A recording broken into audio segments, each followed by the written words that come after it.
pessoal, tudo bem? Meu nome é Maria Eduarda e eu tenho a honra de fazer parte do projeto de extensão comandado pela professora Luísa Casaburi. Sendo assim, este projeto é um dos coordenadores dessa linda jornada de Setembro Amarelo.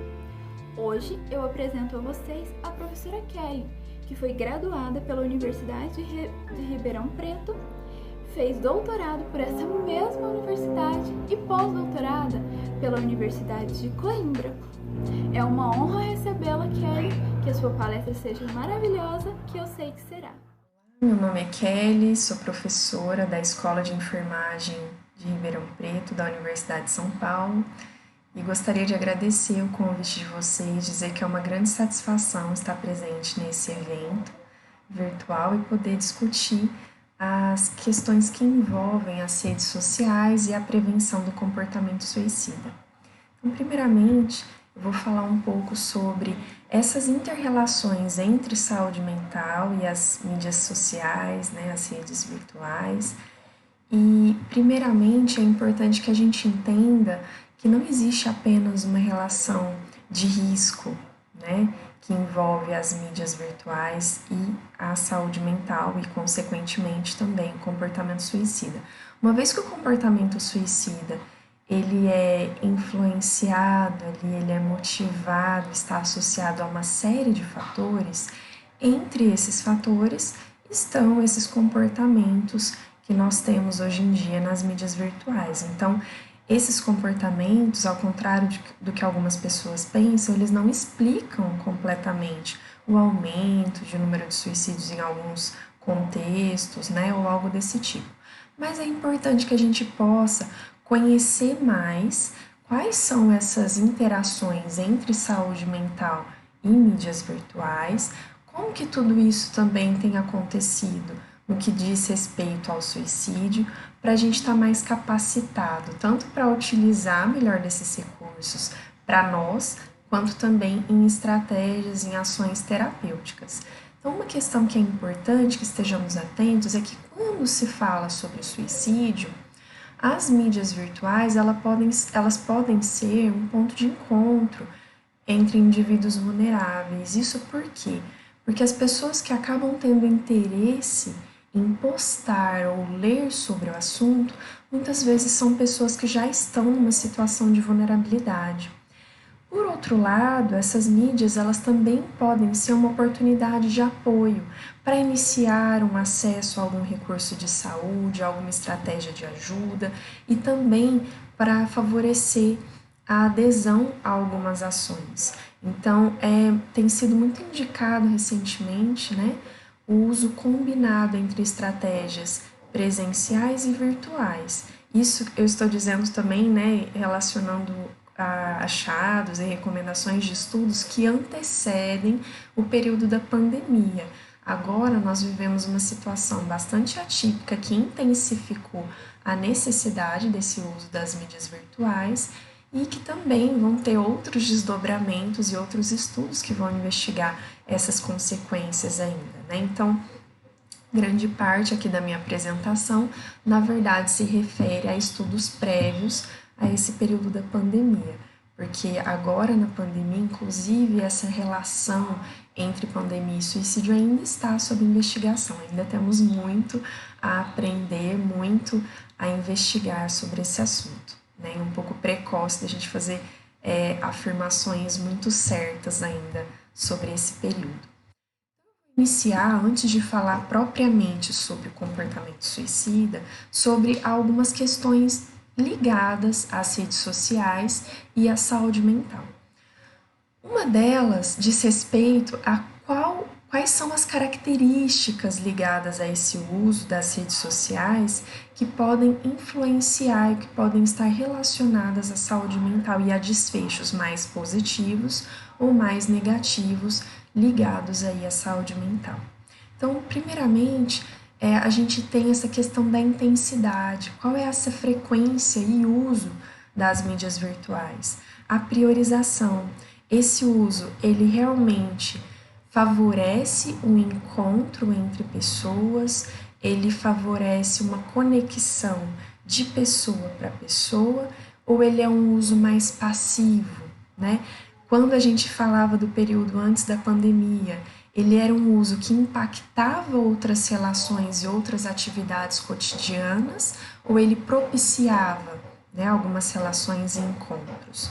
Uma outra questão importante diz respeito também à crítica e à reflexividade que temos ao utilizar essas mídias sociais. Por quê? Se eu não tiver a capacidade de diferenciar o que é real do que é virtual e de ter uma crítica bastante intensa, né, e constante sobre isso, o que pode acontecer comigo? Por exemplo, eu sou bombardeada nas mídias por questões que envolvem comércio, como se eu precisasse ter muitas coisas para ser feliz ou ser mais satisfeita. Eu também posso ter uma falsa percepção de que a vida das outras pessoas é melhor que a minha, né? As outras pessoas são mais bonitas que eu, são mais satisfeitas, têm mais dinheiro, mais sucesso. Por quê? Porque normalmente nós postamos uma parcela do que está presente no nosso cotidiano. E normalmente, né, na maioria das vezes, essa parcela não reflete exatamente tudo que nós vivenciamos. Então, se a gente olha isso para a vida das outras pessoas, a gente pode estar diante de expectativas pouco realistas, né? E isso pode fazer com que a gente se sinta mal. Já tem estudos que falam sobre isso. Às vezes a gente tem essa impressão, né? Informalmente a gente fala sobre isso, mas já tem estudos que mostram isso mesmo. Uma outra questão diz respeito aos propósitos, né? Ou seja, o que eu busco quando eu procuro uma mídia virtual ou uma rede social? Isso também faz muito sentido, porque nós podemos fazer um uso positivo, um uso moderado, um uso para finalidades que realmente vão favorecer o nosso bem-estar ou não, né? E uma outra questão também diz respeito a características específicas de cada rede social, de cada mídia e também aos conteúdos que estão acessíveis ali, né? Nós temos conteúdos extremamente positivos que podem favorecer busca de ajuda, busca de apoio, informação, educação, né? Literacia em saúde, mas nós também temos fake news, também temos conteúdos que são potencialmente perigosos para pessoas que estejam numa condição de vulnerabilidade maior. E aí, então, vou falar sobre algumas das consequências, né, ou das possíveis desfechos, vamos dizer assim, né, que envolvem as redes sociais, o uso de redes sociais e a saúde mental. Uma delas eu já disse que são essas expectativas pouco realistas, né? Da gente confundir um pouco o que é a realidade e aquilo que é mostrado nas mídias sociais. Eu acredito que se a gente tivesse a possibilidade de iniciar um debate aqui, vocês teriam muitas coisas para discutir. E eu encorajo que ao final dessa apresentação vocês possam fazer isso com pessoas que convivem com vocês, né? Acho que isso é muito saudável também, a gente poder aprofundar as nossas reflexões, que eu vou passar um pouco mais rapidamente aqui sobre esses assuntos. Uma outra questão, então, né, essa percepção aumentada da felicidade, do sucesso alheio e até mesmo da aparência das outras pessoas, né, que parece ser muito melhor que a nossa. Temos também as questões que envolvem sintomas de ansiedade e depressão, então o uso muito intenso, prioritário, desregrado dessas mídias, ele pode estar associado a mais sintomas ansiosos e depressivos. Isso normalmente, vou dizer, né, para vocês, e esses estudos dizem respeito a períodos prévios à pandemia, mas ainda teremos mais para investigar do que estamos vivendo agora também, né?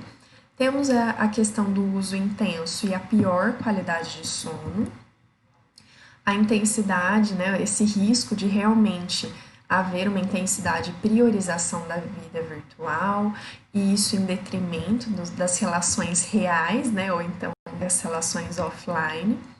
Muitos sentimentos de inadequação também podem surgir nessa relação intensa com as redes sociais, né? Por isso que é importante ter essa crítica, mesclar essa relação virtual com outras formas de relação ou com uma interação mais próxima daquilo como ser humano a gente precisa. né? É claro que agora, nesse momento especialmente, a gente precisa priorizar a segurança, né, e as recomendações sanitárias, mas eu posso também fazer uma chamada de vídeo, utilizar essa mídia de uma forma menos passiva e que favoreça, sim, uma crítica e uma reflexão, mesmo que eu precise muito dessas mídias nesse momento que estamos vivendo. Outras questões, né, que eu já falei aqui, insatisfação com a imagem corporal, temos o cyberbullying, a possibilidade de exposição excessiva.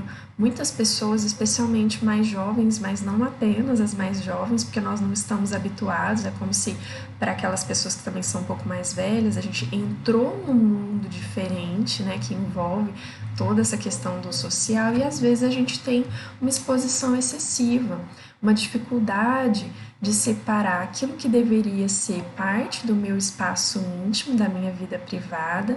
Por exemplo, eu posso querer resolver problemas pessoais com uma pessoa falando sobre ela, expondo essa pessoa nas mídias, né? Ou expondo excessivamente o meu corpo, outras questões. Da mesma forma, o cyberbullying, né? Se o bullying já tem consequências bastante danosas quando a gente fala da saúde mental, o cyberbullying, ele permite uma amplificação desses efeitos negativos, né? Infelizmente. Temos também essa outra síndrome, né, recente, que é a Fear of Missing Out. Então, é uma necessidade de um engajamento excessivo nessas mídias, né? É como se eu tivesse um medo ou uma ansiedade muito grande de perder o que está acontecendo ali nas mídias sociais.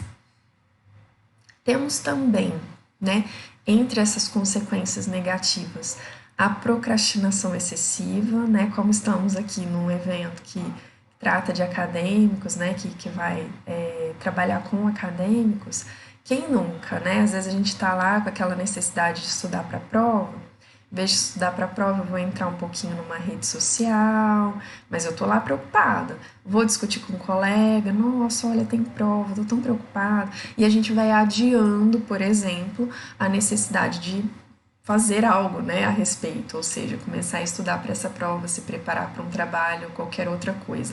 Então, essa procrastinação diz respeito a esse atraso voluntário, desnecessário, né, para iniciar ou para finalizar algumas atividades, e isso é muito propiciado pelas mídias. Então, algumas pessoas, por exemplo, têm algum tipo de notificação ou alguma estratégia de controle, né, para evitar interrupções, por exemplo, desnecessárias e excessivas que possam favorecer a procrastinação e atrasar uma série de outras coisas aí na nossa vida. Não falo disso só por questões de produtividade, mas até mesmo do desgaste, do cansaço, né, da perda de possibilidade de fazer outras coisas na vida, né? Temos também aí problemas ligados a cansaço, sentimentos negativos, culpa, vergonha, que podem ser intensificados quando a gente fala de uma priorização de um uso muito intenso ou de exposições, né, nas mídias. Piores hábitos de estudo e desempenho, então vamos lá, né, olhar para nós, como estamos usando, como podemos usar melhor, que isso depende de nós também, né? E agora eu vou entrar em alguns estudos, em algumas informações que dizem respeito e ao comportamento suicida propriamente dito. Então, só lembrando aqui, quando falamos sobre comportamento suicida, não estou falando apenas sobre o suicídio, né, ou sobre o óbito, mas todos esses comportamentos que antecedem o óbito por suicídio. Por que eu estou falando sobre isso? Porque nem sempre, ou então muitas vezes, na verdade, né, podemos dizer que o comportamento o suicídio ele não surge do nada, né? Geralmente, é claro que eu não posso dizer sempre, mas geralmente a gente tem um escalonamento ou uma progressão do risco. Então, eu posso começar com uma piora da minha saúde mental, o início de pensamentos mais negativos, nisso eu começo a pensar sobre ser autor da minha própria morte, pensar em como iniciar tentativas, né? Então, muitas vezes a gente tem uma possibilidade de agir mais precocemente para evitar riscos. Então, quando uma pessoa está procurando muito sobre o assunto nas mídias sociais ou está postando muito sobre esse assunto e não ligada a um conteúdo preventivo, isso pode sinalizar algum risco, né? E é interessante que a gente esteja atento. Então, o que tem acontecido nas redes sociais, né, que diz respeito ao comportamento suicida? Vou falar um pouco aqui para vocês sobre alguns estudos que temos realizado. Então, são alguns elementos para os quais a gente precisa estar, de repente, mais alerta, para ouvir melhor essas pessoas, para acolher essas pessoas, para iniciar uma possível abordagem. É claro que eu não vou ter tempo de explorar todas as abordagens possíveis, né, e todos os recursos possíveis aqui, mas apenas algumas reflexões iniciais, né? E aí quem tiver interesse pode se aprofundar, a gente também pode entrar em contato, no final vocês vão ter o contato do meu grupo e o meu, né?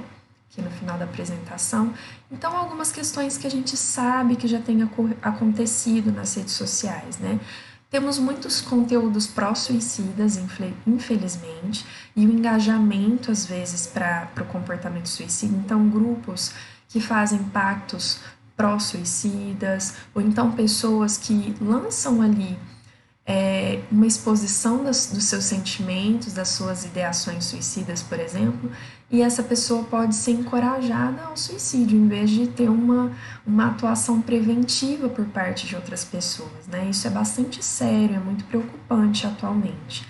Temos também já conhecimento em alguns estudos de que jovens com problemas mentais são usuários mais pesados dessas mídias. Então, essas mídias podem ser também um recurso para iniciar uma ajuda para esse jovem, para incentivar que ele busque outras formas de apoio, né? Então, atualmente também, né, no momento da pandemia, nós temos visto um crescente um movimento crescente, né, de busca por apoio e também de oferta por apoio, de uma forma organizada, claro, né, nas mídias sociais. A gente não recomenda que as pessoas simplesmente se prontifiquem a atender toda e qualquer pessoa nas mídias sociais. É importante que a gente tenha uma formação para isso, né, uma estrutura para isso, uma retaguarda, porque nem tudo a gente dá conta sozinho, claro, né? Então, não estou dizendo para a gente fazer postagens de que agora eu vou acolher qualquer pessoa que me procurar, por exemplo, no Facebook, mas que a gente pode acolher aquelas pessoas que estão mais próximas de nós e que a gente pode fornecer informações de apoio para essas pessoas, né? Também temos que ter atenção sobre aquelas postagens que de repente a gente pode sinalizar como postagens inadequadas. Muitas redes permitem isso, né? E entre essas postagens estão, por exemplo, aquelas que falam sobre acesso a métodos para suicídio. Então, postagens que falem sobre acesso a armas, ou então até mesmo descrevam detalhadamente alguma informação que diz respeito a métodos para suicídio.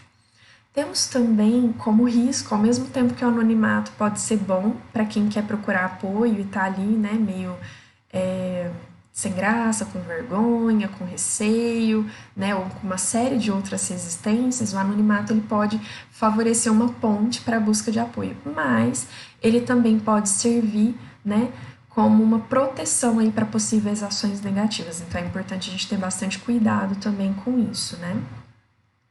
Temos também na literatura já o conhecimento de que pessoas com ideação suicida elas têm uma possibilidade de postar mais sobre esse assunto. Eu vou trazer aqui para vocês bem rapidamente, porque vocês têm aqui os títulos dos artigos, alguns dos artigos que foram produzidos pelo meu grupo, né? Então, artigos muitas vezes que utilizaram redes sociais, blogs, o mesmo Twitter, né? E que descobriram algumas coisas importantes aqui para a gente refletir, né? Então, uma das coisas importantes é que quando a gente analisou postagens sobre suicídio no Tumblr e classificamos essas postagens para selecionar apenas as mais populares, né, para que a gente pudesse ter um conhecimento maior das temáticas e conteúdos presentes ali nessas postagens, nós percebemos o quê? Que geralmente quando as postagens falam sobre o suicídio, as pessoas estão expondo muito sofrimento e insatisfação, especialmente relacionados aos suas interações, né, aos seus relacionamentos interpessoais. E, por outro lado, ao mesmo tempo que a pessoa expõe isso na rede social, ela também expõe que há um incômodo muito grande com essa necessidade ou a pressão social para que a gente pareça estar bem. Então, muitas pessoas dizem que, olha, eu posto aqui, não, eu coloco aqui nessa mídia os meus sofrimentos, porque no dia a dia, estar mal não é algo muito bem aceito, não é algo muito bem acolhido. As pessoas querem estar com quem não tem problemas, né? Então, isso nos traz também uma necessidade de refletir sobre como está a nossa vida, como estão as nossas relações, né? E uma coisa preocupante é que os pedidos de ajuda, eles têm acontecido no ambiente virtual, mas nem sempre com uma possibilidade terapêutica. Então, também os profissionais de saúde vão precisar estar mais atentos a isso, né? Ou estar mais presentes nessas redes para que a gente possa ir ao encontro dessas pessoas que tenham alguma necessidade. E, finalmente, nós descobrimos também que postagens que falavam sobre prevenção do suicídio, eu digo aqui teoricamente sobre prevenção do suicídio, na verdade não propiciavam muito prevenção, né? Essas postagens já eram minoria, né? Então já aconteciam em menor quantidade, porém a maior parte delas falava sobre julgamento, sobre depreciação da pessoa com comportamento suicida. Então, na verdade, isso não favorecia muito a ajuda ou prevenção. Quando fizemos um estudo semelhante, mas trazendo ali a automutilação, que na verdade é um termo popular que a gente usa, né, mas para autolesão não suicida, a gente percebeu que também falavam muito sobre sofrimento, sobre desamparo, incompreensão, e as pessoas também traziam um pouco ali das finalidades dessa autolesão, que ela poderia tanto ser um ensaio ou um preparo para o suicídio, quanto também uma forma de adiar o suicídio, de se sentir vivo, né? De lidar com a externalização de um sofrimento que eu não consigo explicar por meio de um corte ou de algum outro tipo de lesão que favoreça ali que eu externalize, transforme essa dor de alguma maneira, né? Uma dor mais controlável, vamos dizer assim. Então, esse estudo também traz algumas reflexões para a gente. Tivemos também alguns outros estudos sobre temáticas que na época, né, estavam no auge ali. Uma delas, que talvez vocês tenham ouvido falar, era da série, né, e do livro The 13 Reasons Why. Então, quando identificávamos postagens, né, em língua portuguesa sobre esse assunto, muitas delas traziam sim reflexões sobre prevenção, sobre a importância de olhar para a saúde mental, de repensar os relacionamentos, mas tivemos uma preocupação porque aconteciam também muitas postagens que falavam sobre a identificação com personagens dessa série, né, e desse livro. Então, postagens que falavam, eu me sinto igual àquela pessoa, né, que se matou, ou até mesmo postagens que aproximavam ali das sensações, das reações de culpa, principalmente, das outras pessoas que eram próximas a essa pessoa que morreu por suicídio na série, né? Então, nós concluímos com esse estudo a importância de que obras relacionadas ao comportamento suicida sejam mediadas por discussões, né, por mediações ali, especialmente de especialistas, de profissionais, que possam favorecer uma compreensão mais assertiva, mais adequada, né, vamos dizer assim, que esse conteúdo seja bem digerido, seja bem trabalhado. Porque se a gente simplesmente joga alguns conteúdos para os jovens e a gente sabe que isso é facilmente acessível, né? Ou se a gente simplesmente quer proibir, nem sempre dá certo também, né? Mas é importante mediar essas relações, porque a gente pode ter sim uma possibilidade de reflexão, né, e de algumas mudanças, mas esse também pode ser um conteúdo nocivo, especialmente para pessoas vulneráveis. Também percebemos ali, né, em um dos nossos artigos, a importância que teve o jogo na época, né, um suposto jogo ali ligado ao suicídio, que era o Baleia Azul.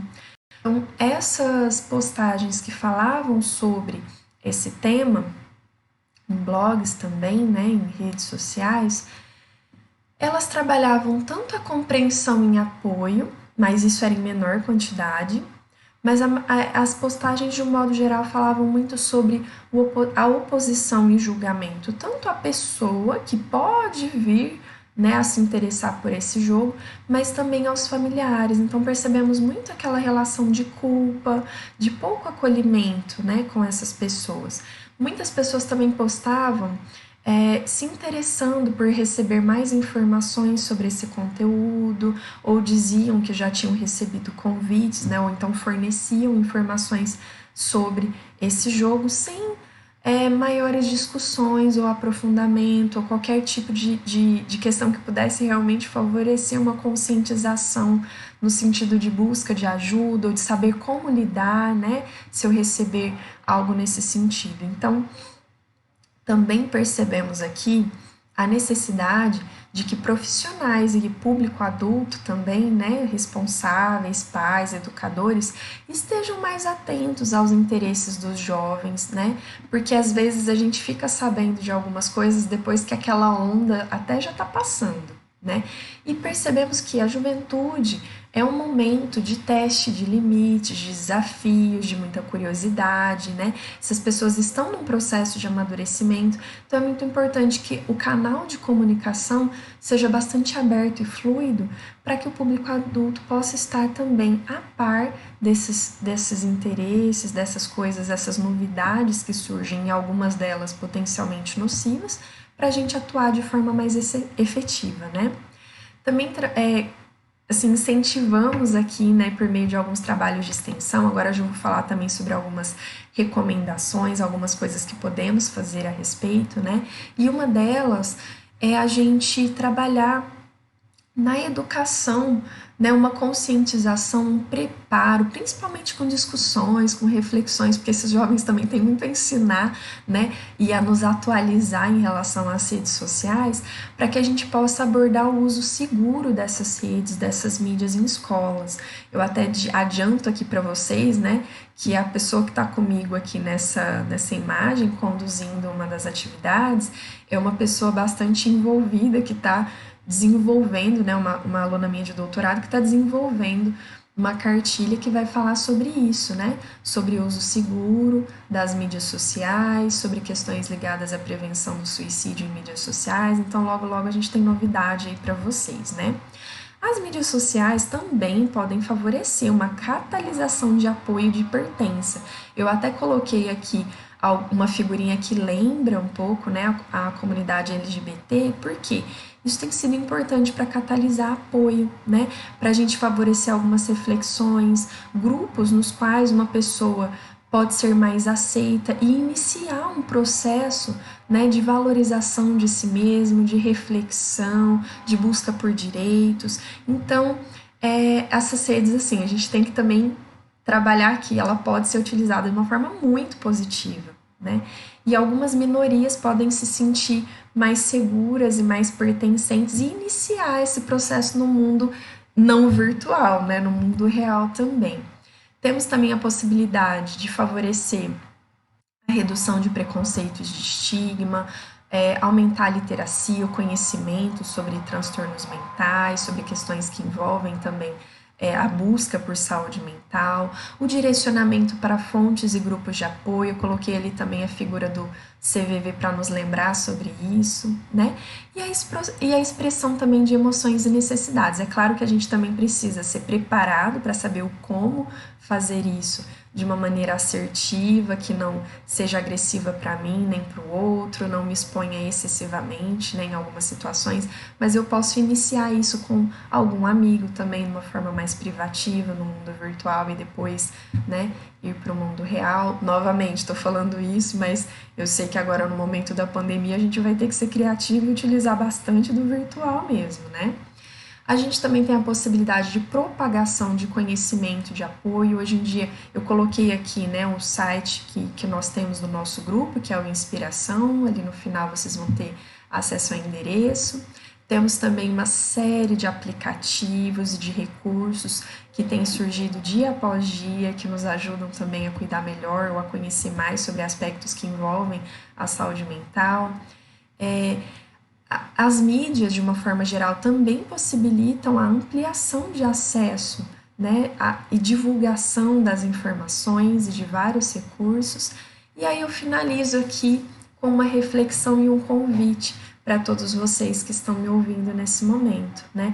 De que é muito importante que a gente possa investir em pesquisa e também em ações educativas e de cuidado que sejam criativas, eficientes, que possam ser adaptadas para diferentes públicos, para que a gente possa utilizar as mídias, né, de uma forma segura e que favoreça a prevenção do suicídio e a promoção da saúde mental. Ou seja, qualquer coisa que eu faça para melhor uso dessas mídias ou para promover o bem-estar e a saúde mental nessas mídias, eu já estou favorecendo a prevenção do suicídio também, porque a gente sabe que não é só a prevenção para grupos que já tenham esse comportamento instalado, mas também a gente fala da prevenção universal, que é trabalhar a saúde mental de todo mundo, né? A gente está tentando evitar ou mitigar esses novos casos. Então é muito importante que todos nós possamos, né, exercer o nosso papel enquanto cidadão, enquanto também profissionais de saúde para aqueles que são, né, e profissionais da saúde mental para aqueles que têm essa especialização, para que a gente possa estar mais consciente e mais ativo no sentido de favorecer reflexões e um uso mais saudável. Eu agradeço a todos, né, que me acompanharam aqui virtualmente. Aqui estão disponíveis para vocês alguns dos contatos do meu grupo e eu agradeço muito pela atenção. Muito obrigada pela sua palestra, Kelly. Foi uma honra tê-la com a gente. E agora, alguns recadinhos. O nosso projeto terá um certificado de ouvinte para vocês. E como funcionará esse certificado? Teremos 12 palestras. Durante essas 12 palestras será disponibilizado uma palavra-chave. Então, se você não viu essa palavra-chave, volte e anote. Pois para você ganhar esse certificado, você terá que ter no mínimo 75% de presença. Então, das 12 palestras, você terá que ter no mínimo as 9 palavras-chave. Então, eu indico a vocês, se você perdeu alguma, volte e olhe novamente. No dia 17, irá ser enviado para cada pessoa um link para que seja colocado as palavras que a pessoa anotou. Dessa forma, será mais fácil da gente computar a presença de vocês. E é isso, um grande beijo e até uma próxima!